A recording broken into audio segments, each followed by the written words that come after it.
Hai minasan, konnichiwa. Di video kali ini kita akan lanjut belajar bersama kembali matematika untuk persiapan ujian IJU atau bahasa Inggrisnya Examination for Japanese University Nihon Ryugaku Shiken IJU. Jadi ini adalah ujian yang wajib diambil bagi orang asing, pelajar asing yang mau belajar masuk universitas di Jepang. Di soal kali ini kita akan belajar matematika past paper, soal-soal masa lalu tahun 2019 sesi pertama. Jadi ada dua sesi satu tahun, bulan Juni-Juli dan juga November ya. Kali ini saya akan membahas mengenai soal course 2 atau course advance. Jadi bagi kalian yang akan mengambil jurusan science, jurusan IPA, kalian biasanya mengambil course 2 yang ini, oke. Soal nomor 1.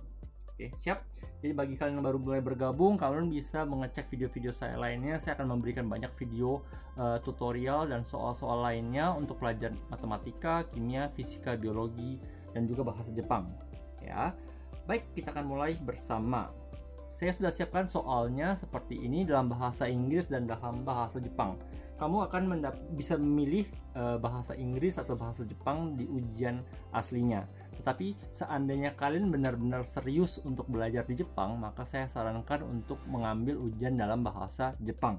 Karena banyak universitas yang meminta dalam bahasa Jepang, syarat nilainya dalam bahasa Jepang, dan juga ketika kalian akan masuk ke universitasnya itu sendiri, kamu akan belajar bersama dengan dosen dan teman-teman kamu dalam bahasa Jepang.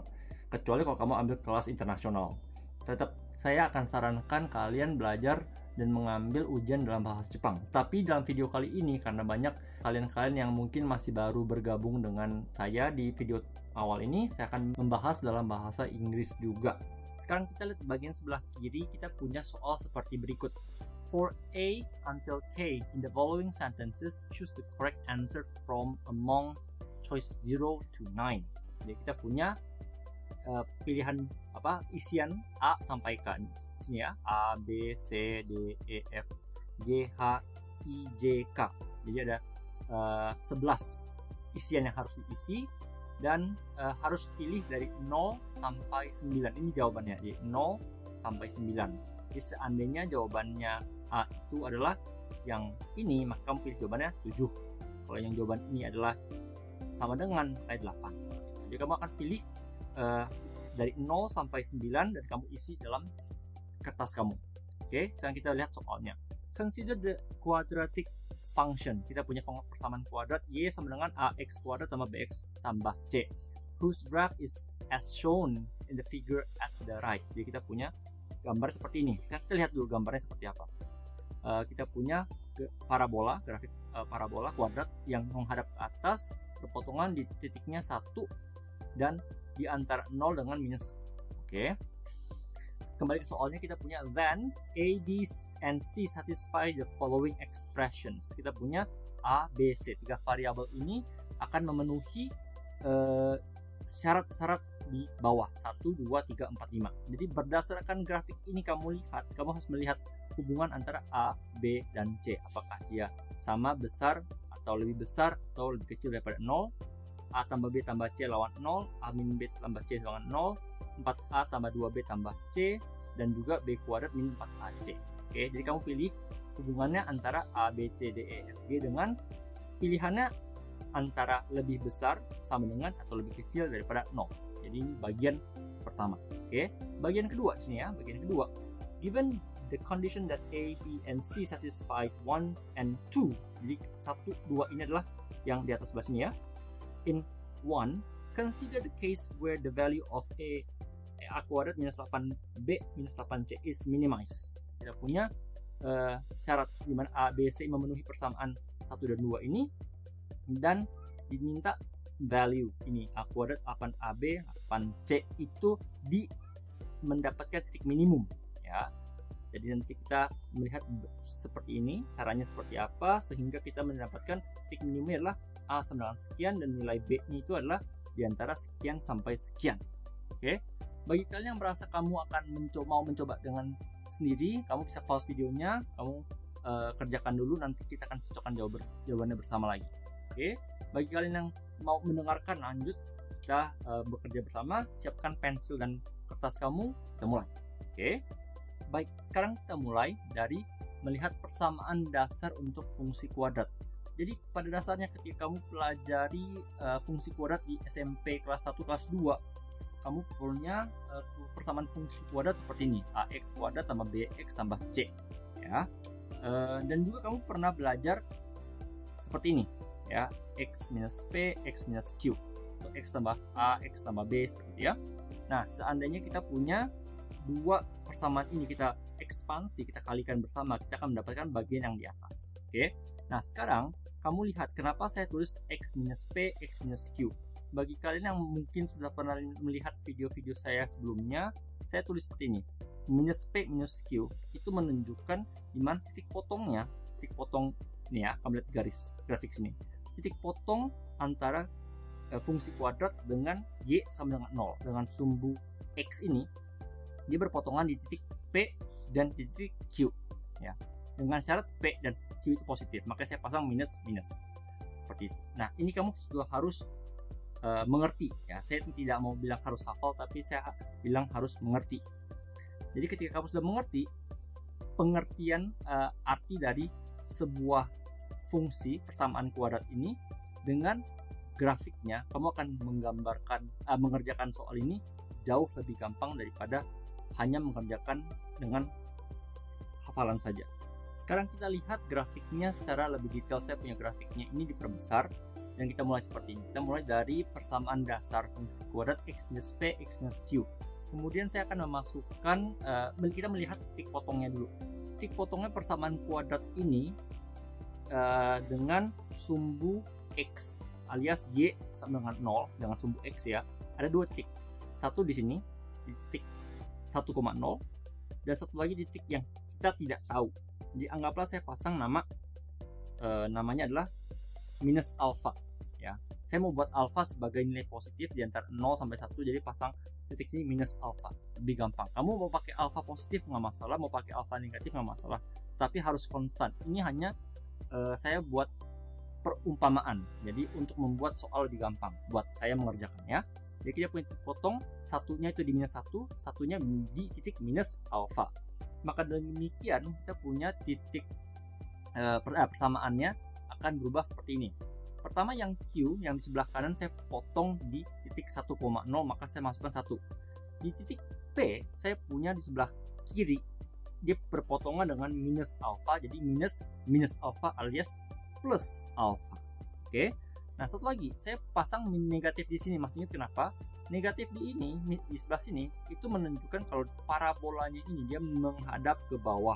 Nah, ini juga kamu akan pernah belajar di SMA, dimana kalau misalnya parabolanya menghadap ke atas bentuk U, maka dia x kuadratnya sama dengan positif. Tapi kalau dia bentuk seperti n seperti ini, maka nilainya negatif. Oke. Kalau kita kerjakan, kita buka persamaan ini, kita ekspansi, kita punya x kali x kali min 1, alpha kali x, alpha min 1, maka kita punya persamaan seperti berikut. Nah, ini kalau kamu lihat bentuknya, kamu akan bisa menyamakan dengan soal yang pertama. Kamu punya y sama dengan ax kuadrat tambah bx tambah c. Tinggal kamu samakan saja. A itu sama dengan minus x. Ax kuadrat sama dengan minus x kuadrat. Maka A itu minus 1, alias A itu lebih kecil daripada 0. Bagaimana dengan B? B itu sama dengan minus alpha tambah 1. Dan kita tahu alpha itu besarnya adalah dari 0 sampai 1. 0,5, 0,3, 0,8. Kalau kamu punya nilainya alpha itu dari 0 sampai 1 ditambah dengan 1, maka B itu adalah di antara 0 sampai 1. Ya, maka nilainya pasti positif. Yang C bagaimana? C sama dengan alpha, maka kita punya alpha nilai positif, C sama dengan positif. Nah, kita kembali ke soalnya, kita masukkan jawaban kita. A sama dengan min 1, B sama dengan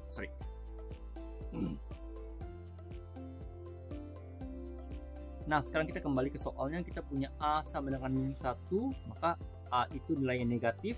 Kembali ke pilihannya, negatif itu adalah nomor 9, ya. Kita punya jawaban 9.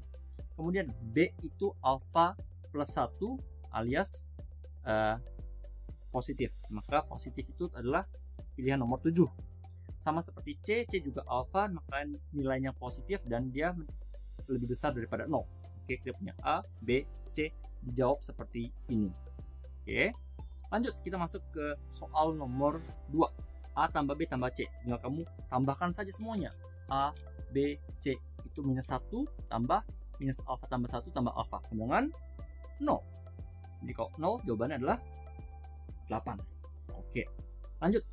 A minus B plus C. A minus B plus C kamu kerjakan seperti biasa. Minus 1 minus alfa tambah 1 tambah alfa sama dengan minus 2 alfa minus 2, dan nilainya lebih kecil daripada 0 karena kita tahu alfa itu diantara 0 sampai 1, anggaplah 0,5. Jadi kalau 0,5 minus 1 jadinya 1, alias minusnya semakin besar ya. Jadi nilainya pasti mencapai negatif. Maka kita punya jawaban untuk nomor 3 adalah minus ya, lebih kecil daripada 0. Jawaban nomor 9. Oke, kita lanjut. Untuk nomor 4 kita punya soal 4A tambah 2B tambah C. Sama, ini juga kerjakan seperti biasa, nggak usah pusing. Jadi kita punya 4 kali 1 tambah 2 kali B minus alfa tambah 1 tambah C. Kerjakan dapatnya minus 2 minus alfa, dan ini nilainya juga pasti minus. Maka jawabannya adalah 9. Dan yang terakhir kita punya B kuadrat min 4AC. Nah, saya tidak mau menghitung, saya bisa menghitung, tapi saya nggak mau menghitung. Tapi kamu pasti pernah melihat yang namanya diskriminan. Diskriminan itu fungsinya apa sih? Kamu bisa lihat dari video sebelumnya juga. Diskriminan itu adalah menunjukkan hubungan antara dua garis. Jadi kita punya garis sini, garis antara persamaan kuadrat garis lengkung ini, parabola ini, dengan garis yang ada tidur di sini, yang horizontal di sini, sumbu X. Pengertian sumbu X adalah Y sama dengan 0, maka semua yang ada Y sama dengan 0 membentuk sumbu X. Nah, hubungan antara satu garis ini dan satu garis ini adalah dia berpotongan di dua titik.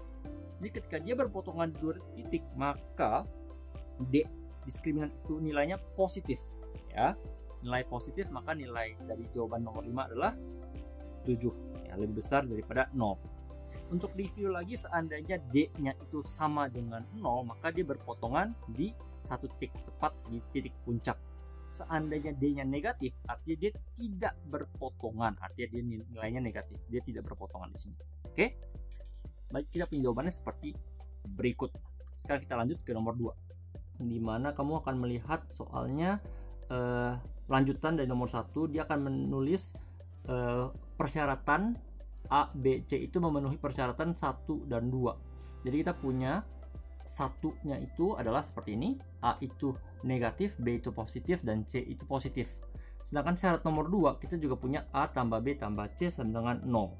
Nah, kamu sudah tahu di mana soal nomor 2 yang besar ini dia akan mengikuti jawaban dari nomor 1 di atas. Ya, seandainya soal yang kamu kerjakan di atas memiliki jawaban yang salah dan kamu menggunakan jawaban ini untuk mengerjakan nomor 2, pasti jawaban nomor 2 kamu salah semua. Jadi kamu harus serius mengerjakan di soal nomor 1. Banyak sekali soal-soal IJU matematika yang menggunakan soal yang di atas, jawaban di atas sebagai syarat untuk soal berikutnya. Oke, jadi kita akan kerjakan secara serius dari awal. Nah, sekarang pertanyaan seperti ini. Dia mau mencari tahu A kuadrat minus 8B minus 8C. Nah, kalau misalnya nilai minimum ini, itu bagaimana cari tahunya? Ketika kamu melihat soal minimum maksimum, kamu langsung ingat pelajaran diferensial. Jadi kamu turunkan sekali, kamu cari ketika turunan pertama sama dengan 0, maka kamu bisa mendapatkan titik baliknya itu. Nah, itu teknik yang akan kita pakai. Sekarang kita buat seperti simple dulu ya. Kita punya A kuadrat minus 8B minus 8C sama dengan 8-nya kita gabung B tambah C. Nah, setelah itu kita gunakan syarat nomor 2. Ini yang penting. Ketika kamu punya B tambah A tambah B tambah C sama dengan 0, maka kita bisa buat A sama dengan minus B minus C seperti ini, dan kita gabungkan ke dalam persamaan di bawah sehingga kamu bisa mendapatkan A kuadrat tambah 8A. Nah, kamu sudah punya persamaan ini ya, maka kamu bisa membuat turunan dengan sangat gampang. Untuk mencari titik minimum, kamu bisa turunkan sekali terhadap A. Kamu turunkan dan turunan pertamanya sama dengan 0, maka kamu mendapatkan 2A sama dengan 8, A sama dengan minus 4. Ya. Jawaban minus 4 ini ada di mana? Adanya di nomor 6. Oke. Nah, sekarang kamu kembali lihat soalnya. Kamu lihat huruf H ini itu ditulis secara kotak putih, sedangkan H di bawah ini kotak warna abu-abu. Nah, karena dia sama-sama H, dia hanya menunjukkan jawaban yang ada di sini. H ini adalah H yang ini loh. Jadi jawabannya sama, jawaban option nomor 6 ya, sama dengan minus 4. Jadi kamu tidak perlu menjawab soal yang seperti ini karena jawabannya sama seperti ini. Oke. Nah, kita masuk. Ketika kita tulis ekspresinya, persamaannya sama dengan Y sama dengan AX kuadrat tambah BX tambah C di dalam B in terms of B. Maka kita mulai dari AX kuadrat tambah BX tambah C, kemudian kita masukkan A-nya sama dengan minus 4. Nah, bagaimana cara mengubah semuanya dalam bentuk B? Kita tahu bentuk jawaban seperti ini ya, jadi kita tinggal mengubah C-nya saja. Nah, kita punya tahu C itu bisa diambil dari syarat nomor 2 di atas, A tambah B tambah C sama dengan 0, maka C itu sama dengan minus B minus A. Ya, minus A-nya ada minus 4, makanya plus 4 kita masukkan C sama dengan minus B plus 4. Kita punya jawaban akhirnya adalah seperti ini. Maka jawaban paling belakang untuk I itu adalah 4, option nomor 4. Oke. Dan terakhir kita tanya berapa value of range of value, jarak untuk nomor B ini. Kita punya B ini itu ada batasnya dari ujung ke ujung, dia nggak bisa seenaknya saja karena kita punya batas nilai alfanya ada di mana. Nah, sekarang kalau kita lihat range of B itu menggunakan syarat yang pertama, A tambah B tambah C sama dengan 0. Kita tahu C sama dengan minus B minus A, dan C itu punya batas positif, syaratnya positif ya. Maka kita punya minus B plus 4 itu sama dengan 0, maka B itu adalah lebih kecil daripada 4. Ya, mengerti maksudnya ya? Kita menggunakan syarat yang di atas 1 dan 2 dan juga nilai A sama dengan minus 4 di sini untuk mendapatkan nilai B itu minus 4. Tetapi kalau kita lihat jawabannya sekali lagi, kita punya B itu dijepit di antara dua nilai ya.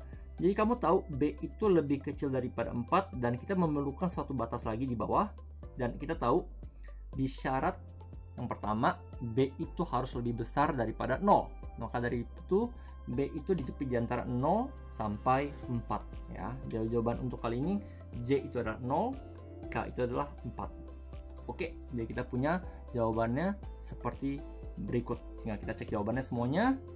Kita punya A sampai K 977 899 76404. 977 899 76404. Selesai. Baik, itu saja untuk video kali ini. Saya akan ketemu kalian di video berikutnya. Semangat belajar. Benkyou gambatte kudasai. Sayonara.